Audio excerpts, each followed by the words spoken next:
1 a.m. The four of us got into a heated argument just moments ago.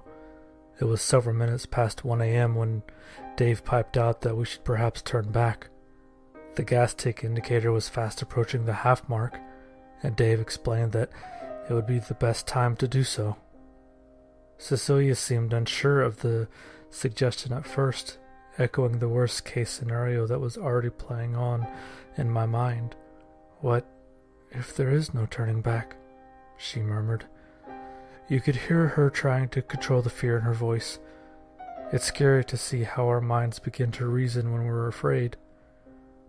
While Dave's suggestion is logical, my gut was in agreement with Cecilia. Logical choices never seem to work in situations like these. Amanda, who was by now fully awake and seemed to be slowly realizing her situation, supported Dave's decision. I remained quiet, unable to make up my mind. Realizing that we may need convincing, Dave slowed our car down and parked in the middle of the road. He killed the engine and opened his door. There was no need to worry about other incoming vehicles along the road anyway, since we're the only ones in there. The silence when he did was so deafening. We had grew so accustomed to the sound of the car's engine accompanying us that I wish Dave would have kept the car going. Dave tapped his finger on the steering wheel before he turned to face each of us. He was still wearing that worried look on his face. It only seemed to weigh down on the situation we're in. "Look," he whispered. "I don't think if we'll reach anywhere if we continue to drive, and we might as well take this chance to turn back. It's better than going forward aimlessly. Maybe we'll get out eventually." My gut was telling me then that he himself did not believe what he was saying, but there was not much choice for us to choose, and not knowing what laid ahead, all of us agreed. Cecilia offered to take the wheel, and Dave reluctantly switched over. We're moving now. The sound of the engine working now feels like music to my ears. Hopefully by the time 3 a.m. rolls by, we'd be out from the tunnel. Hopefully. 3:37 a.m. I had sincerely wished that this would be just a bad dream, but it seems that our worst fear did come true. We have driven longer in the opposite direction, but the exit never grew closer. What laid in beyond the windshield never changed. A constant, tiny black dot sitting right in the middle of the tunnel, mocking our futile attempt to escape. All of us are out of the car now. I would have thrown up if I was any longer in there. Cecilia is crying beside the car. She's squatting down, her arms tightly hugging her knees. All the stress had finally gotten to her, I suppose. She keeps repeating the sentence, "I don't want to die." And between her sobs over and over again, it's giving me the creeps, but I don't have the heart to ask her to stop. Dave's muscular arms wrapped around her, trying to calm her down. "Don't worry, I am here," he repeatedly said. I was unsure if he was trying to convince Cecilia or himself. Amanda is leaning on the back of the car, her hands typing on her phone.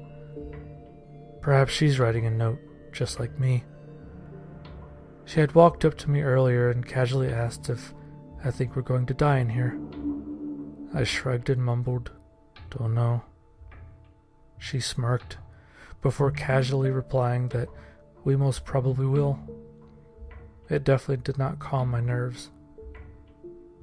All the horror stories that I've read don't usually end well, and it seems we may be caught in one. She added and walked away. I didn't even have the chance to respond. I must admit that her nonchalant attitude continues to catch me off guard. I'm starting to admire her ability to not panic. 4 a.m. I've never been more thankful for Dave's experience in the army than now. The first thing that he did, once the girls calmed down and were soundly asleep in the car, was to do an inventory check. We were lucky that we decided to go on a shopping spree before we left our last destination. Aside from our clothes, we managed to cram 10 bottles of 1.5-liter mineral water and a carton of beer in the trunk of our car. Together with the drinks, we also have an assortment of chocolate and local biscuits. I had initially protested the need to buy so many things at one go, saying that we could always purchase them when we needed. But now I was absolutely grateful that we did. Thank God Cecilia insisted. If we do survive this ordeal, I could picture myself becoming an obsessive-compulsive hoarder. Dave mentioned something about rationing and the need to dump all of our belongings aside from our passports, wallets, and money. His no-nonsense personality was kicking in. I followed his orders and helped him sort the essential items into 4 bags. We threw the rest of our belongings onto the road. Our clothes, shoes, electronics.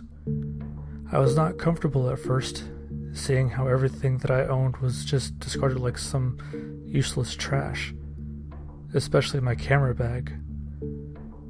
A part of me still wanted to deny the situation that we found ourselves in. I wanted to believe that as soon as we got into the car and started driving, we would emerge back into civilization like nothing ever happened. Bad, scary things only happened to others, not me. I had done nothing to end up in this type of situation. Dave would have none of it. Our life depends on us focusing, he snarled as he gripped my arm, as if he read my thoughts. Because in case you didn't realize, our normal lives have gone flying out of the window the moment we drove into this cursed place. He let go of me soon after and headed for the car. Dave's sleeping now, Cecilia's head resting on his chest. He had asked me to get some rest too, as we may need it come tomorrow. I am trying to, but I can't shake the feeling that Dave is hiding something from us. If only I have the courage to confront him, though the last thing that I want to do is to doubt him. I'm not even sure what to believe now. My phone is left with 50%. I don't know what will happen when the battery eventually runs out.